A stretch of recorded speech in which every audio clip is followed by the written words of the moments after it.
අයුබෝවන් ඔන්න අදාවි ඔයාලේ ගෙදරට රසම රස ජෑම් එකක් හදන හැටි අරගෙන මේ ගහ අඳුරනවද බලන්නකෝ. ඔන්න අපි නම් මේ ගහට කියන්නේ රට කරඹ කියලා. ඔයාලගේ පැත්තේ මොනවද කියන්නේ? පහලින් කමෙන්ට් එකක් දාන්නකෝ. ඉතින් මේ ගෙඩි පිරිච්ච කරඹ ගහේ ඉතුරු ගෙඩි ටික අපි කඩා ගත්තා.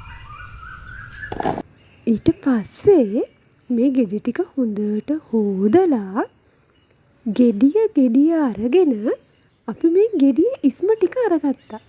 මතක් කරනවා වතුර චුට්ටක්වත් දෙන්නේ නැහැ. ඊට පස්සේ මේකේ ඇටේ තියෙනවනේ. ඉතින් ඒවා ටිකත් අයින් කරන්න ඕන නිසා අපි පෙරුවා. ඔන්න දැන් ලිපේ තියන්නයි ලෑස්ති වෙන්නේ. මම නම් සීනි ගොඩාක් දැම්මේ නැහැ. සීනි ටිකයි දැම්මේ. සැරින් සැරේ රස බැලුවා.